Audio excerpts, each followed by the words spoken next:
Hey guys, welcome. I'm Sean McAnally. John Hall. Hey guys, today we're going to talk about something that's just pretty essential. I mean, we need it.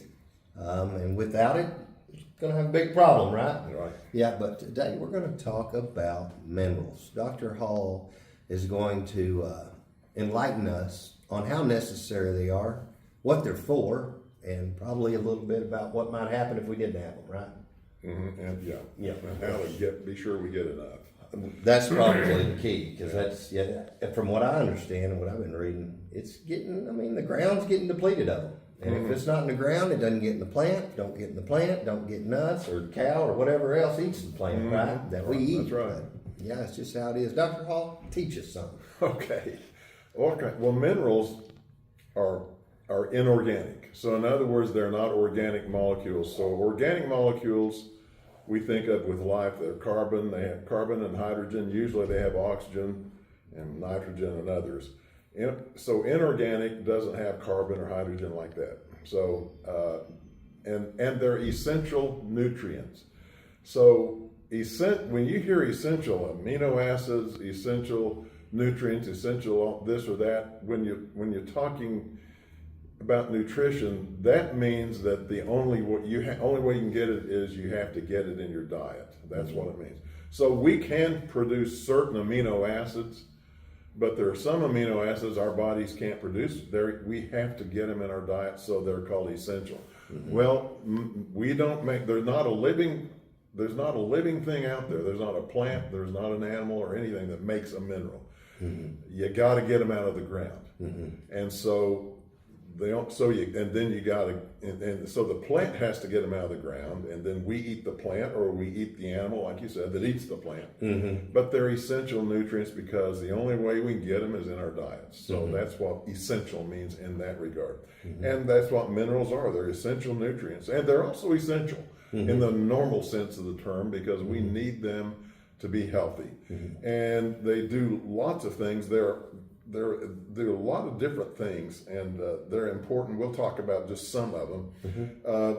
They maintain electrolyte balance, and we'll talk about electrolytes a little bit. Everybody's heard of electrolytes, and it's basically what you think of it. It helps with the electrical current, if you will, the membrane physiology, and so it helps with nervous function and the muscle function and all that. Getting the impulse from the body up to the brain, for example. We'll talk a little bit more about them in a minute. Minerals are important in strengthening bones and teeth.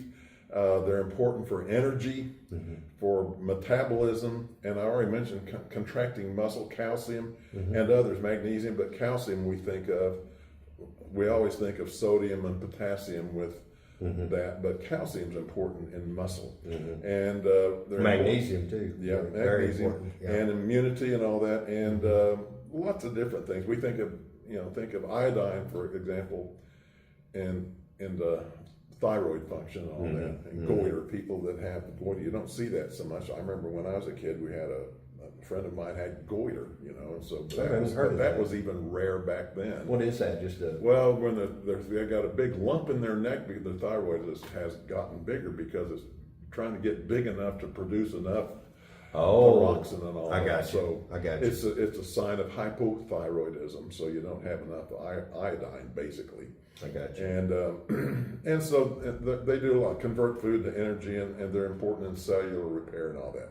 So there are 5 major minerals that we think of: calcium, phosphorus, and I'm going to look at those. It's not like I'm I'm not an expert. I'm really not an expert in anything except being me, I think. And I'm having questions about that sometimes. That's the most thing that we like about you is you. I'll tell you that. I promise you that. So I'll be looking at some notes here. But I do try to learn as I go along, and a lot of this I had in college too, but I have to remember a lot of it. Calcium, phosphorus, potassium, sodium, and magnesium are 5 of the big ones, but they're also trace elements, and they have iron, chlorine, cobalt, copper, zinc, manganese, molybdenum, and selenium. And so we've already talked a little bit about what they do. What are electrolytes? I kind of mentioned that a little bit. electrolytes are when they dissolve in water and they separate into ions, a positive ion or cation and a negative ion or anion. And so we think of sodium chloride, salt. Salt, it dissolves and you have sodium ions and chlorine and chloride ions. And there are potassium, and sometimes there's a salt substitute, it's potassium chloride when they're trying to reduce sodium. So they'll have potassium. So the same thing, potassium and chlorine. But that's what electrolytes do. They separate. So there's a kind of like an electrical charge. There's a positive and a negative. And so they can help with electrical charges and conduction of impulses and all that. Sodium. So sodium is the single big one that we think about probably more than anything else. And it's important in maintaining fluid balance, obviously. And we think about, because people that are high on sodium, they're going to have retaining fluid and all that. So it's important in maintaining the proper fluid balance in the body. And we can have too much, but we can have too little of it too. Potassium, it's important in heart function. And well, I won't get into that. I started to say, when they inject somebody on the gurney and they're kissing them goodbye because they were really bad, they'll usually inject potassium. Too much of it. You put too much in there, then it really screws up the electrolyte balance, and then this heart stops beating and all that. So I guess I did mention it, come to think of it. Yeah, well, I mean, that's a great example of too much. Yeah. Because like you said, it's a balance. And, so you need it, about but that. too much. It's always like anything else. You can have too much, you can have too little. Sure. Calcium is 99% calcium is in the bones and the teeth, but it's so important in muscle function. In fact, one of the things they figured out 20 or so years ago was, you see so many athletes these days, they'll have the little mini fractures, hairline fractures maybe in one of the bones of the feet. And they finally figure out what's happening is they're athletes and they're lifting weights and they're running and they're using their muscles and all that. Well, they don't have enough calcium for their muscles to function, so the body's pulling the calcium out of the bones. So it's barring it. Yeah, hoping to get it back. So that they use it, and so what's happening is some of those smaller bones they become more subject to fracture, and that's what's happening. So now they realize they need to really supplement with a lot of calcium because they're pulling it out of that bone, so their muscles, because you got to have calcium for your muscles to work, and you learn that in physiology how all that works. But anyway, and you understand a lot, and heart patients understand, or a lot of people with blood pressure, because you use calcium channel blockers as one of the medications that they use for high blood pressure. So because calcium's involved in the contraction of that particular muscle, the heart muscle. So people kind of understand, you can put that together. So it's really important in muscle function. I'm just going to mention this: 11% of children in the United States, and this is from 2016, had calcium intakes below the recommended dietary allowance. And then 38%, another study showed 38% had total intakes below the EAR, which is the estimated average requirement, which is what they assume is required for 50% of people to be healthy. So it's a little bit different, but anyway, they use both of those a lot. And I'll get into some more of the statistics on where we are in the United States on minerals and all that. Magnesium, 60% of the body is magnesium's in the bones and 40% is in the muscle, soft tissue. So it's involved in all of that too, just like I said. So it's important for the brain function, and we learn more about magnesium is important for proper brain function and all that. And well, even, and there's a lot of things I've read, even recently, where they find more and more that a lack of magnesium really affects your psyche too. Like, when you have anxiety, depression, things like that, a lot of that stems from a lack of magnesium. Study published in 2023, that's pretty recent. Dietary magnesium intake is related to larger brain volumes, There we go. lower white matter lesions and all that. So it's higher dietary magnesium intake is related to better brain health. So you're just You know just what? ahead of the game, You like know, always. well, what I'm thinking is, you know, I think I got accused in high school of maybe looking at my neighbor's paper every now and then, but I promise you I didn't do that just then. But that's pretty good. That's Yeah. pretty good. Yeah. Yeah. And it's important in oxidative stress. So we talk about antioxidants all the time, and there are certain minerals that are important in oxidative stress and inflammation. Especially magnesium is in neuroinflammation, so inflammation of the nervous tissues and all that. Oh, wow. So, and you know, I mean, I probably ought to back up. I mean, we know where you get calcium. We think of dairy, basically, calcium. There are other, and potassium and all that. Did we talk about, yeah, we talked potassium. We always think of bananas. There are other fruits and Bananas, vegetables. cantaloupe, stuff like Right, that. and Yeah. all that. And so Calcium, a lot of green Yeah. vegetables, things Yeah. like that. So there's, you know, you get, so magnesium, you're going to see it in red bell peppers and spinach and beans, dried beans. So black beans, pinto beans, all that, and lentils and things, almonds and cashews and peanuts. You know, So and nuts. it's a shame, but I know kind of a couple of years ago when we had the scare, the pandemic, whatever you want to call it. I remember that, you know, and everybody was freaked out about, you know, what food to get and whatnot. I know we went to Costco, and it's amazing how many different types of beans there are out there Yeah. that are great sources of these minerals you're talking about. But I mean, it's a shame as Americans, most of the time all we see, you know, you go to a restaurant and say, okay, would you like black beans or pinto beans? Refried or borracho or whatever, you know, they call them, you know, they make them a few different ways, but it seems like it's always those. But there are a lot of different beans out there, and they're all good. Yeah. I mean, they all got their own flavor to them. I mean, it's pretty neat. It's a great source, and I think we forget about that sometimes. Yeah. Yeah.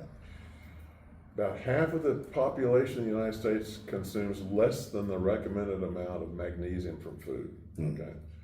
And that's based on what they recommend we need. And I'm not so sure they're on top of everything as far as what we need. And especially when we get to vitamins. We'll talk about vitamins in another one, but even in minerals. Iron, and of course we think of beef liver and all that, but there irons in clams and oysters and beans, dark chocolate, spinach and all that. We've iron, hemoglobin. So for transporting oxygen from the lungs to the tissues and all that in the bloodstream. It's involved in other things, in energy and gastrointestinal. It's important. Iron's important for the immune function and all that. So, and regulation of body temperature. So a lot of things involved, but we think of it in heme or hemoglobin. Iron deficiency is not uncommon in the United States, especially young children and women of childbearing age. That's pretty common, and usually on a monthly basis too. Yeah, It's the just- blood loss. I mean, that's so where it's at. That's, you know, but anyway, it's not uncommon with kids, you know. And You know, I'm sorry, Dr. Hall, but I mean, you hear so much about these kids that, you know, I mean, my kid won't eat anything. Yeah. All he'll eat is chicken nuggets and French fries. Well, you but know. you know what? There's not a whole lot of iron in chicken nuggets and French fries. yeah, and you You know, know? I mean, I guess I'm not the most. I'm a pretty patient person, but you know, with that kind of thing, I said, you know, when they get hungry enough, they'll start eating. know. Yeah. Oh yeah. You know, You're right. You know, I mean, I had I some agree. friends that they had kids that all they'd eat is dessert, and they just let them eat dessert all day every day. I think, no, that's not how it worked in my house. Didn't work in Not my with house, my and mom, worked and just it didn't fine for work us. with that when I was mom and dad. That's not how it worked either. But Shoot, anyway, I think I eat better than my mom, as a matter of fact. I mean, it worked real good in my well, house. I mean, I was always ready to eat real food anyway, and it Yeah. wasn't an issue. There's not one time in my life my mom ever had to say to clean your plate, because it was, you know, It was gonna happen. I was licking it. May I have some more, please? Yeah, I was always hungry. But anyway, and there are inflammatory conditions like inflammatory bowel disease. It's where the absorption is involved, and that when you have inflammatory bowel disease like Crohn's or colitis, something like that, a lot of that affects the absorption of a lot of nutrients too. So that's always an issue for those people. Right. But anyway, there was a study in the United States, 26% of 2-year-old children were low on iron. So Wow. That's a lot. That's it, yeah. And then, okay, then zinc. Zinc is involved in hundreds of enzymatic reactions. So it's important for immune function, for DNA synthesis, protein synthesis, wound healing, and cell signaling, and all that. And meat, fish, and seafood are some of the richest sources generally of zinc. But you can have too much. And I ever think of this about 15 years ago, and this was in the dental literature. They suddenly there was a rash of people around the United States that were having a lot of neurological issues and all this. They finally figured out it was the zinc in denture adhesives. All the denture adhesives had loaded with zinc, and so if you go to and they figure that out, so it's just they're wearing it all day. It's being absorbed through the tissue, and then some of a little bit's being swallowed. But so you can go to the store now, and even if you don't, hopefully you don't need denture adhesive, but you can just look. You'll see non-zinc or low zinc adhesive. They still have some with the normal amount. And that's an example, kind of like with your potassium, but with zinc, where too much was a problem. Too much was a problem. And these people are getting really, really sick, really, really bad. But that's rare in today's day and age to have too much. That's right. Yeah. And then chloride. Chloride ion is important, in fluid balance and all that, and pH balance. So, but you don't recommend people drink swimming pool water, right? No. You wouldn't want to get your chloride that way. No, because that's going to affect your fluid balance. Oh, okay. pH okay. balance. I got you. Don't do Probably that. some other problems you would get. Don't do that. You're going to swallow enough accidentally as it is anyway. Yeah. It usually works. Right. Hey, in a pinch, if you're dying of thirst, go get something out of somebody's pool. But don't make that a staple. You know. Oh my goodness. Okay, and then phosphorus or phosphate ion, and that's involved in DNA. I mean, if people remember their biology, so when you have DNA, it's got a phosphate group attached to it, and or you're not going to have DNA. So obviously, it's really important to form nucleotides that are part of the DNA molecule. Okay. Wouldn't that be the end part of the DNA? The nucleotide?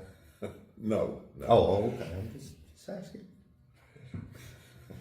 Yeah, it's a it's a deoxyribonucleic, so it's a nucleic. Yeah, so you have The end part. you have a base, a purine or a pyrimidine base that's attached to a sugar, in this case ribose.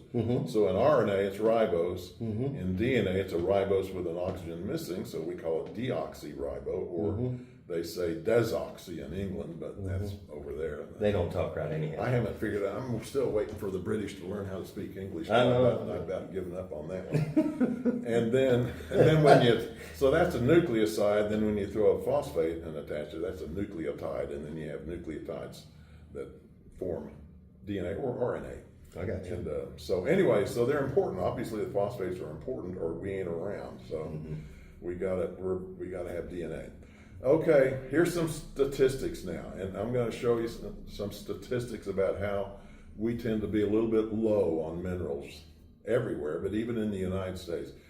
Number one, depending on who you look at, 80 to 90% of Americans are not eating the recommended amount of fruits and vegetables, just across the board. So already we're low, and then we talk about and you're right, there's kind of a controversy about how much they're really losing in the soil, but we know that we're losing nutrients in the soils. 2003, Canada did a study in the mineral content of cabbage, lettuce, spinach, and tomatoes. 50 years earlier, they had around 400 milligrams of the minerals that they were tested per serving. By 2003, it's down to less than 50. Oh, wow. So it's gone down more than 8 times. So you're getting an eighth, less than an eighth of what we were about the time I was born in 1951. And then you throw in process, and that's if you're eating what you're supposed to be eating. But then you throw in eating junk food like we do, and it's even worse. Well, and even the quality of that. Then another point, this reminded me of something I just saw yesterday, but it was a company who takes pride in how they raise their cattle. Their beef cattle. Yeah. And they actually had a sampling taken of their beef and compared it to some store-bought stuff. And they used hamburgers as the example, but they were talking about the amount of minerals, nutrients, whatnot in their beef. And they figured out after the testing from the random store stuff they picked up versus theirs, you would have to eat 2.5 store-bought beef hamburgers to get the nutrients that were in one of their hamburgers. That was just an example, but it was because they take pride in what their cattle eat. Yeah. Well, like we said a while ago, you have to eat good quality stuff. If our cattle aren't eating good high nutrient grass or whatever it is they're eating, it's gonna go up the chain. That's right. That's how it works. Yeah, and it's just, I mean, that's a big deal, 2.5. That's right. I mean, golly, so you would have to intake 2.5 as much energy too, which can be a problem for the old gaining of the weight. That's right. Just to get the We do fine with calories. In America, we have no lack of calories. No, we're doing great on calories. In fact, we're doing way too much on calories. You can just look around and see that. Yeah, that's right. It's pathetic. It really is, but it's what it is. Yeah. Oh, okay. There was a study published in 2009. Potassium and calcium. The majority of elderly, 60 to 80-year-olds, low on both potassium and calcium. And I've already mentioned that 38% were below the EAR on calcium. 45% were low on magnesium. They did a study recently on 7,000 children in the United States aged 2 to 18, and that a huge percentage of those kids had inadequate amounts of numerous of these minerals. So it's just across the board. Then there was the 2003 through 2006 survey, and it's the NHANES, or National Health and Nutrition Examination Survey, including enriched and fortified foods, by the way, okay?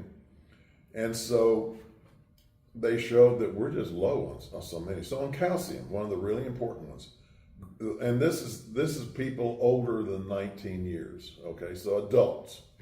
49.4% are low, and doesn't mean we're deficient, that we're so low that we're just on death's door and all that, but we're inadequate.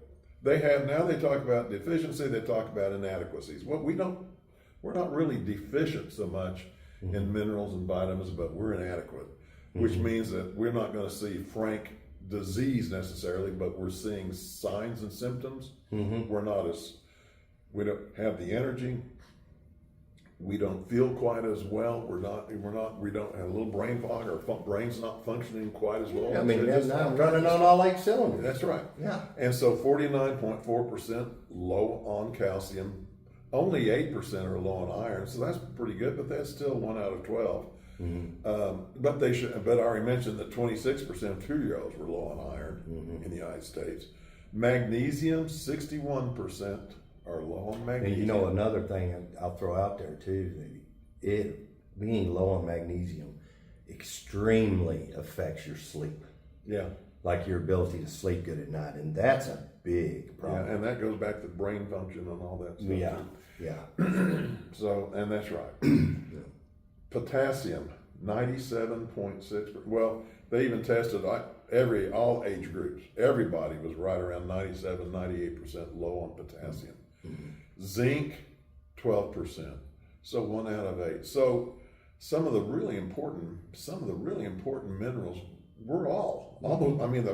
a huge percentage of us are low on that. We're not getting it for various reasons. And so one of the things it's kind of humorous in a way, but it's kind of pitiful too. We're talking about calcium again. We're humorous bone here. They're talking about how we address this. So, okay. So one of the things they've done studies. I saw one study. They had a group that ate less than 3 servings of fruits and vegetables, another 3 to 5, and then 5 and above. These people, they're just, and really they didn't see much difference between the two groups. Once they got above 5 servings, there was a significant reduction in diseases and the enhancement in health and all that. But they had to eat more than 5 servings of fruits and vegetables every day. So what the scientists are saying now is everybody needs to eat a lot more now than we are. Well, guess what? We're already eating too much, but we're eating junk.